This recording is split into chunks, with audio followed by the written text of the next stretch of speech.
एक बार की बात है, एक नगर था जहाँ राजा धनंजय का राज्य था। राजा बड़ा ही साहसी और नेक इंसान था। वह सदैव अपनी प्रजा की रक्षा करता। उसके राज्य में सभी लोग खुशी खुशी से रहते।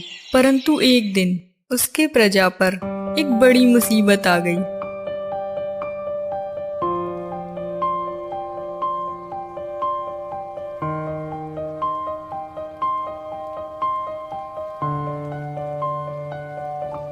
महाराज महाराज, मैं पास ही के गांव से आया हूँ, मेरी मदद कीजिए। शांत हो जाओ और बताओ क्या हुआ है तुम्हारे साथ। महाराज, हमारे गांव में एक शेर ने आतंक मचा के रखा है। वह दिन दहाड़े हमारे घर से हमारे जानवर ले जाता है और अब तो वह किसी इंसान को भी नहीं छोड़ता। ये तो चिंता का विषय है। तुम अभी अपने घर जाओ, हम कल तुम्हारे गांव आएंगे। जिसके बाद वह गांव वाला व्यक्ति वापस अपने घर चला जाता है। महाराज, बताइए ना, कितनी सेना भेजनी है आपके साथ? मंत्री जी, सेना की कोई आवश्यकता नहीं है, हम अकेले ही जाएंगे और आप यहाँ की प्रजा की रक्षा कीजिए। हम कल सुबह ही उस गांव के लिए निकल जाएंगे। अगली सुबह राजा धनंजय अपने मंत्री के पास जाता है। मंत्री जी, हमारा घोड़ा तैयार कीजिए, हमें अभी निकलना है। माफ कीजिएगा महाराज, कल रात को अचानक आपके अश्व की तबीयत खराब हो गई, पर आप चिंता मत कीजिए, आप मेरा ले जाइए। नहीं, रहने दीजिए, हम पैदल ही चले जाएंगे। इसके बाद महाराज गांव के लिए निकल जाते हैं। काफी समय बीत जाने के बाद राजा धनंजय दूसरे गांव पहुंचते हैं। वहां जाकर देखते हैं कि चारों ओर सुनसान था, वहां कोई भी नजर नहीं आ रहा था। यह देखकर राजा आश्चर्यचकित हो जाते हैं। बड़ी हैरानी की बात है, इस गांव में मुझे कोई भी नजर नहीं आ रहा। खैर, मैं तो अपना काम करने आया था, यहाँ की समस्या मिटाकर वापस अपने राज्य चला जाऊंगा। तभी राजा जंगल जाने लगते हैं और वहां जाकर विश्राम करने लगते हैं। कुछ समय बाद वहां एक शेर आता है।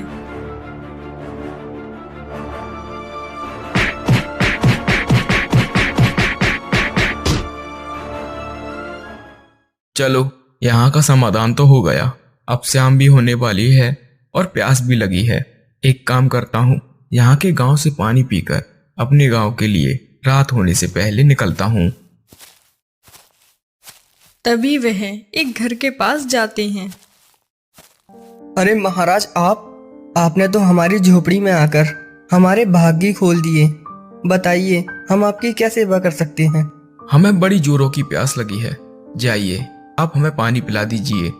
जी महाराज, अंदर तो आइए आप। नहीं नहीं, मैं यहीं ठीक हूँ, आप पानी ले आइए। तभी वह व्यक्ति अंदर जाता है और महाराज के लिए पानी लेकर आता है। महाराज, आप हमें एक सेवा का अवसर जरूर दीजिए। हाँ हाँ, बताओ क्या चाहिए तुम्हें। आप आज रात यहीं मेरे घर ठहर जाइए। कल सुबह होते ही अपने राज्य चले जाना, बस मेरी आस को मत तोड़िएगा। ठीक है, आज रात हम तुम्हारे घर के बाहर इस खुली हवा में ही सो जाएंगे। महाराज, आप अंदर चलिए ना, और कल ही तो मेरे घर एक पुत्र हुआ है। ये तो बहुत अच्छी बात है, परंतु फिर भी मैं तुम्हारे घर के बाहर ही सोऊंगा, आप अंदर सो जाइएगा। राजा अपनी हट से बाहर ही सो जाते हैं और रात में भाग्य लेखनी आती है।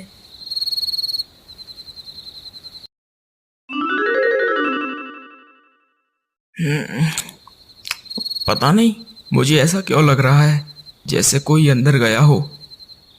कुछ देर बाद बाहर भाग्य लेखनी आती है। ठहरो, कौन हो तुम और रात को यहाँ क्या कर रही हो? डरिए नहीं महाराज, मैं भाग्य लेखनी हूँ। मैं इस बच्चे का भाग्य लिखने आई थी। अच्छा, तो बताओ इस बच्चे के भाग्य में क्या लिखा है तुमने? महाराज, ये बच्चा, इसकी जब भी शादी होगी तो उसी दिन सांप के काटने से इसकी मृत्यु हो जाएगी। नहीं नहीं, तुम ऐसा नहीं कर सकती, तुम इतनी निर्दयी कैसे हो सकती हो? महाराज, मैं इसमें कुछ नहीं कर सकती, ये तो भाग्य का लिखा हुआ है। ठीक है, तो सुनिए, मैं इस भाग्य को लिखे को बदल दूंगा, मिटा दूंगा इस भाग्य को। हाँ महाराज, ये तो वक्त ही बताएगा। जिसके बाद वह गायब हो जाती है।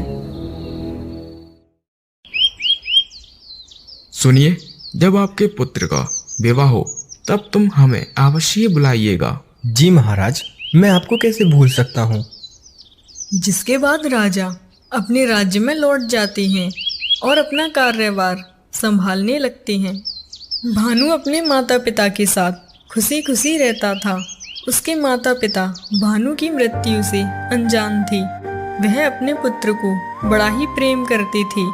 फिर एक दिन भानु की माँ उसके पिता से कहती है, सुनिए जी, वो पास वाली बिमला काकी है ना, वो अपने बेटे भानु की शादी की बात कर रही थी।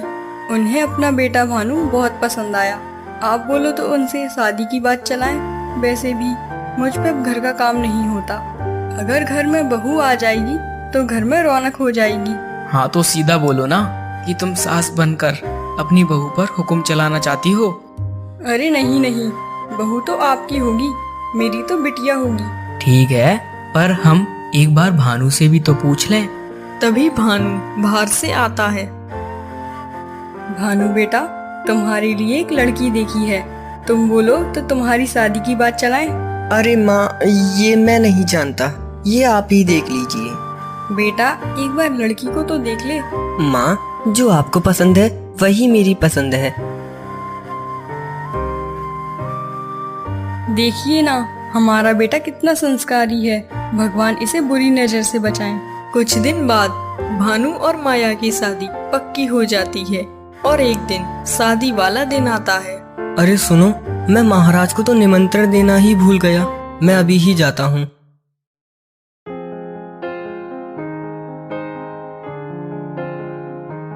महाराज, आपने मुझे पहचाना? नहीं, कौन हो आप? महाराज, आज से 20 वर्ष पहले जिसके घर आपने एक रात बिताई थी, मैं वही हूँ। उस समय मेरे बेटे ने जन्म लिया था और आपने कहा था इसकी शादी में मुझे निमंत्रण जरूर देना। मैं उसी का निमंत्रण लेकर आपके पास आया हूँ। कल मेरे बेटे की शादी है। अच्छा, तो आपका बेटा इतनी जल्दी बड़ा भी हो गया? हाँ महाराज, वो 20 वर्ष का हो गया है। बताओ, समय कितनी जल्दी बीत गया, पता ही नहीं चला। ठीक है, हम तुम्हारे बेटे की शादी में जरूर ही आएंगे। रघु अपने गांव लौट जाता है और अपने बेटे की शादी में जुट जाता है। दूसरे दिन महाराज अपने सैनिकों का चारों ओर पहरा लगवा देते हैं। सभी लोग सुनिए, कोई भी अनजान व्यक्ति अंदर नहीं आना चाहिए और जो भी आए उसका सर काट देना। अरे महाराज, ये आप क्या बोल रही हो? रघु, मुझे माफ करना। एक बात मैं तुम्हें बताने जा रहा हूँ। वो बात किसी को भी मत बताना। जब मैं तुम्हारे घर रुका था तो तुम्हारे घर भाग्य माता आई थी और उन्होंने तुम्हारे बेटे का भाग्य में लिखा था कि जिस दिन इसकी शादी होगी उसी दिन इसकी सांप काटने से मौत हो जाएगी। अब मुझे देखना है भाग्य बड़ा है या मैं। अरे महाराज, ये आप कैसी बातें कर रहे हो? आपने ये बात मुझे पहले ही बता दी होती तो मैं अपने बेटे की शादी कभी करता ही नहीं। रघु, तुम कैसी बातें कर रहे हो? अरे तुम तो पहले से ही हार मान रहे हो। महाराज, भाग्य का लिखा कभी मिटता नहीं है। ये आपने ठीक नहीं किया। तुम चिंता मत करो रघु। देखो चारों ओर कितना पहरा है। और हाँ, यहाँ मैं भी तो हूँ तुम्हारे साथ। यहाँ सांप क्या, परिंदा भी पर नहीं मार सकता। फिर दोनों की शादी होने लगती है। अब वर वधू दोनों खड़े होकर एक दूसरे को वरमाला पहनाइए। तभी लड़की भानु को माला पहना रही होती है। तभी माला में से एक सांप निकलता है। वह बड़ा होकर भानु को काट लेता है, जिससे उसकी मौत हो जाती है। यह देखकर राजा चकित रह जाता है। अरे महाराज, देखिए आपने क्या किया। आपके वजह से मेरे बच्चे की जान चली गई। नहीं नहीं, ऐसा नहीं हो सकता। इतना प्यारा होने के बाद भी सांप ने इसे कैसे काट लिया? तुम चिंता मत करो रघु, मैं कुछ न कुछ करके इसे बचा ही लूंगा। मुझ पर विश्वास रखो। तभी वहाँ भाग्य माता प्रकट होती हैं। देखो राजा, देखो, भाग्य बड़ा है या फिर तुम। तुम्हें इसका भाग्य बदलना ही होगा। तुम्हें इसे आयु देनी ही होगी। नहीं राजन, यह नहीं हो सकता। जीवन मरण तो केवल भगवान के हाथों में है। इंसान अपनी मेहनत से अपने आप को तो बदल सकता है, लेकिन अपने जीवन को नहीं बदल सकता। वह केवल भगवान के हाथों में ही है। यदि ऐसी ही बात है तो मैं अपना सर तुम्हारे चरणों में ही डाल देता हूँ, परंतु इस बच्चे को जीवन दान दो। ठहरो राजन, इसकी आयु समाप्त हो गई है। अगर कोई इसे अपनी आधी आयु दे दे तो ये जीवित हो सकता है। ठीक है भाग्य माता, इसे मैं अपनी आधी आयु देना चाहता हूँ, आप मेरी आयु दे दीजिए। ठीक है राजन, आज से ये तुम्हारी आधी आयु जिएगा, जिसके बाद वह जीवित हो जाता है।